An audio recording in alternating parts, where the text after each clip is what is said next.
cerita-cerita mengenai perubahan yang terjadi pada tubuh manusia pasca kematian di masyarakat seringkali disangkut pautkan dengan fenomena mistis.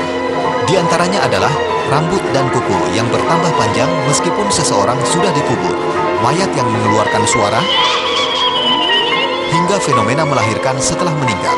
Adakah penjelasan medis dari fenomena-fenomena ini?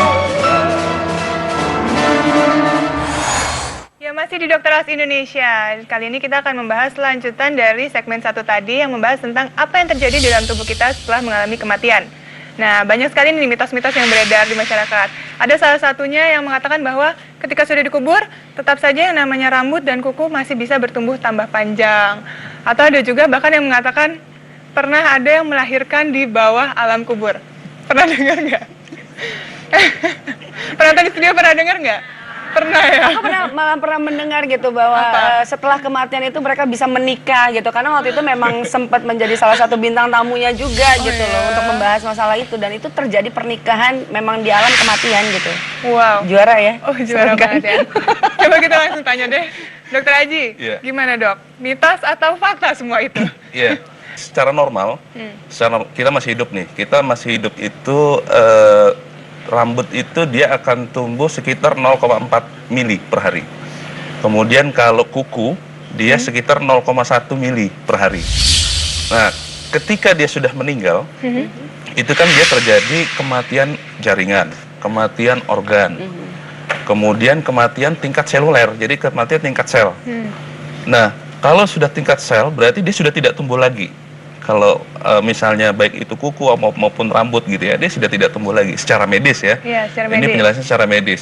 Jadi kalau ditanya mungkin nggak sih sebenarnya terjadi kalau memang misalnya kuku ini kalau orang udah meninggal kukunya tambah panjang atau rambutnya tambah panjang, kalau secara medis nggak mungkin. Nggak ya? Nah tapi bisa berkesan tambah panjang begini. Pada saat kematian jaringan dan kematian sel itu terjadi pengerutan dari jaringan sekitarnya. Jadi kalau dilihat itu memang tampaknya kok jadi lebih panjang gitu. Karena loh. jaringan kulit-kulit sekitarnya tuh sekitar kulitnya mengerut. Jadi itu kelihatan lebih panjang. Atau misalkan di daerah kepala kulit-kulit rambutnya itu dia mengerut, jadi agak tambah panjang. Tapi selama saya jadi dokter forensik sih belum pernah sih ya. Saya kan sering gali kubur juga. Kubur ya? Sering gali kubur. Ketika saya gali kubur kemudian kita lihat jenazahnya sih ya nggak pernah sih. Nggak ada ya? Tambah panjang kayak begitu Nggak ya. ada ya? Kalau ada saya mau pengen lihat juga gitu. Mau saya Kalau teliti legenda juga. apa? Yang pernah ditemukan kejadian-kejadian aneh apa dok?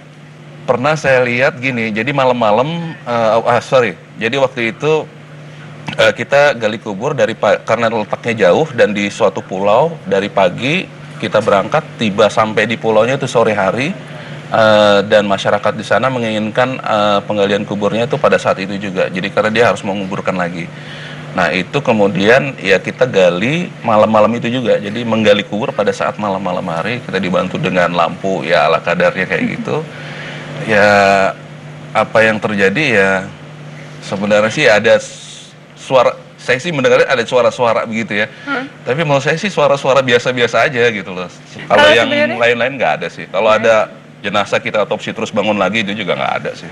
Oh, nggak ada ya? Nggak ada ya? Tapi kan Nggak ada. reaksi itu ada dok, yang kalau misalnya otot, refleks itu kan ada. Yang masih mereka ada. dia iya, pasti akan iya. bangun duduk terus dia tidur lagi. Iya, tapi itu sebenarnya sisa energinya. Sisa energinya. Jadi kadang-kadang dia bergerak sendiri. Kadang-kadang dokter yang pertama kali mungkin kaget, loh ini kok mayat kok bisa hidup lagi gitu kan. Tapi sebenarnya nggak ada mayat yang bisa hidup lagi, itu nggak ada. Tapi tetap aja takut nggak dok? Kagetnya pasti dong ya, begitu ada yang gerak kita juga gerak. Kita lebih takut lagi dari dia kayaknya. Enggak kok. Kalau dia gerak saya lebih teriak kayaknya. Nggak ada ya? Nggak ada. Kalau fungsi masih ada dok, apa lagi yang masih bisa mungkin lah timbul gitu kalau misalnya setelah kematian masih ada apa yang bisa bergerak lagi? Ini terkait dengan transplantasi organ sebenarnya. Jadi kornea itu dia bisa bertahan 6 jam. Pada saat dia orang meninggal, dia mati, dia kemudian mati seluler, kornea dia punya suatu jaringan yang khusus, dia bisa bertahan sampai 6 jam. Kita berikan cairan tertentu, itu bisa bertahan sampai 6 jam. Oleh sebab itu biasanya sebelum 6 jam biasanya Udah langsung dilakukan langsung transplantasi. Tadi kan nyinggung-nyinggung mengenai beranak dalam kubur ya. Beranak dalam kubur itu sebenarnya tadi ya film-film horor aja ya. mengerikan sekali. Tapi kalau ada saya ingin menyaksikan benar tuh. Kalau bisa ngebantu ya dok ya, Kalau bantu bisa persalinannya ngebantu, gitu ya. Sebenarnya begini yang terjadi, masih mungkin terjadi beranak di dalam kubur masih secara medis. Oleh karena tadi saya bilang ada pengerutan jaringan tadi. Jadi pengerutan jaringan pada saat ibu itu dia hamil yang aterm, hamil yang tua, hamil yang matang. Lanjut ya. Dia terjadi pengerutan jaringan oleh karena adanya gas tadi. Gas bakteri yang diakibatkan dari bakteri, dia menekan, mendesak, tekanannya tinggi di dalam, begitu, kemudian terjadi pengerutan jaringan di sekitarnya, maka si anak itu dia keluar sendiri. Jadi bukan si ibunya yang beranak dalam kubur dia mengeluarkan, tapi oleh karena memang terjadi prosesnya itu di Pengerutan penciutan itu penciutan semuanya, dari jaringan yang sekitarnya yang sudah Akhirnya mati tadi. terdorong sendiri keluar. Iya, kalau ibunya sih pasti udah mati. Gitu. Iya. Begitupun anaknya. Kalau anaknya kalau sempet langsung ditolong mungkin masih hidup ya. Oh iya. Ya. Tapi kalau udah dalam kubur siapa yang mau nolong dok? Ya nggak ada. Nah Makanya itu dia, ini kagak ada yang tahu juga Ini kan dok. perhitungan secara medis. Iya.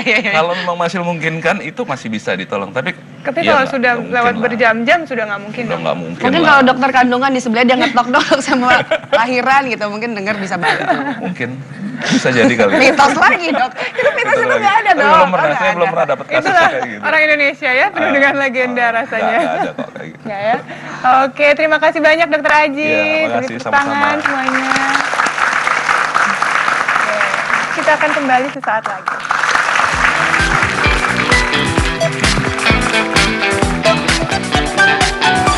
Nggak boleh langsung begini di depan anak-anak atau di depan anaknya. Benarkah bedak dapat membahayakan bayi?